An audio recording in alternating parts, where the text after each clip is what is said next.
Good morning. Good morning. Thank you very much. Yes, good to see you, and thank you for coming to the morning show. Let's just go straight to this, your position on the allocation of oil blocks to multinational oil companies and also individuals. You said you prefer states and the federal government to take direct ownership of those, either marginal fields or oil blocks. Do you really think that the federal government or the state governments have any capacity?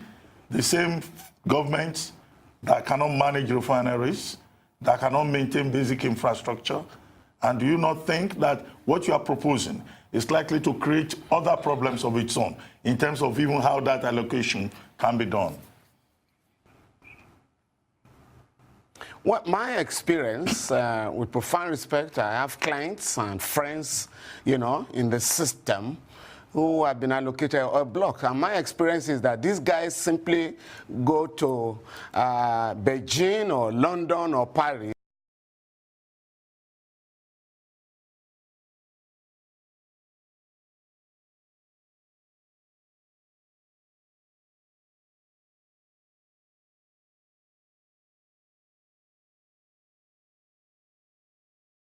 or New York and rent out or lease out the oil blocks without adding any value, or contributing anything meaningfully to the development of the oil industry in the country. And so for me, if you give those blocks to the federal government or return them to the federal government and the state government, they can now, in alliance with,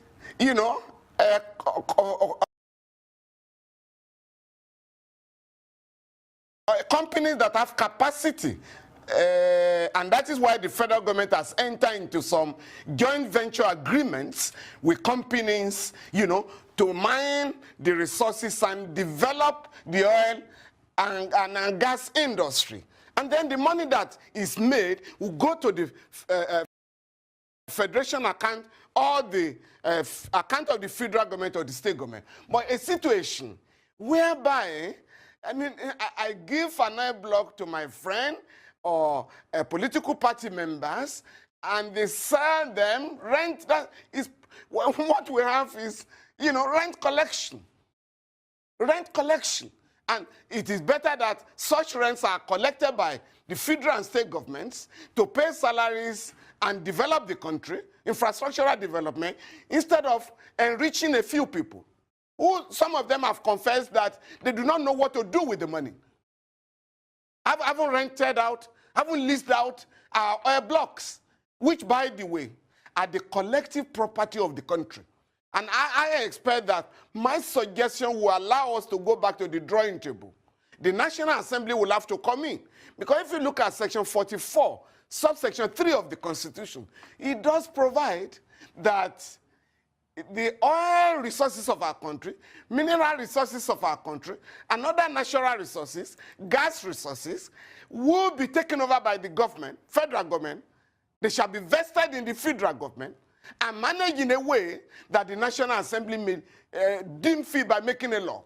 But right now, the country is not gaining from these resources. On the contrary, we are promoting dangerous income disparity.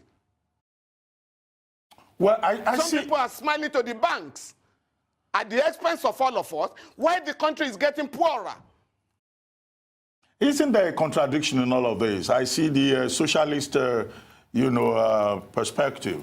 I see it clearly. But even if the federal government takes direct ownership, the state governments take direct ownership, do you think the federal government or the state governments have any capacity to be able to even do what you're trying to say, particularly at a time when there is this alienation between the people and the government?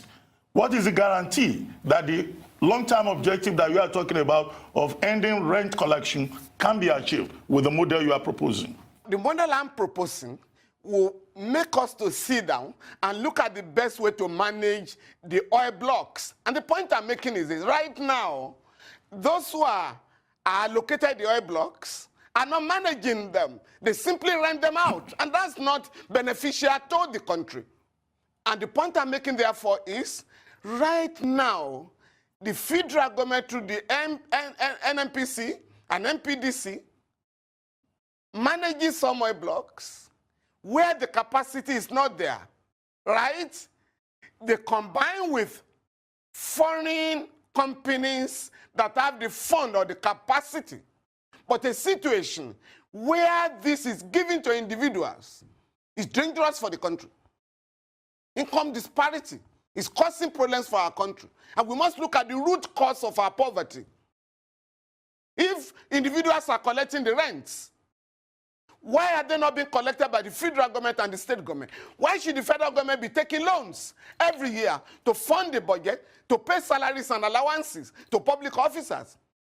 Where you have these assets that are taken by individuals who sell them and they then confess, we are so rich that we don't know what to do with the money. Okay, if you allow me come in here, if these allocations are given based on free, fair, and transparent bidding process, wouldn't that suffice the equitable distribution you're talking about? And people are drawing, allusions from the GENCOs, for instance, in the power sectors and the DISCOs. Isn't it the same thing? Well, I mean, if this is given out in a fair bidding process, isn't that sufficing for equitable distribution when the people come together and bid to have these oil blocks? This had been the excuse over the year since privatization started in 1996, 1986 or thereabout. This has been the argument. Oh, government cannot manage businesses. Let's give them to individuals. Which individuals? With profound respect to those who are contributing their quota in the private sector, most of the assets we have given out have been run down completely by these specialists in the private sector. You take the Nigerian Airways, for instance. All the assets were sold. The company was liquidated. Our country is worse for it. Even some of the private companies that were given out to individuals through this so-called transparent bidding process have been run aground because those who bought simply engaged in asset stripping and mismanagement of those resources to the extent now that the country has not gained anything from such processes. You talk of privatization of the electricity sector. Again, I think Nigerians are wiser for it now. Those who bought them lack the resources, the funding to improve on them. So you still have a situation whereby the government has to provide money after giving them money initially, take off grant. Government has to bring in what you call intervention funds all the time. Today, the AMCON is currently trying to manage over 15,000 companies that took loans from our banks. And when those banks were going to collapse because of toxic loans, again, the federal government has to come in. That is why today you have AMCON, the Asset Management Corporation, which is battling now to recover not less than 5.4 trillion naira from the private sector. Well,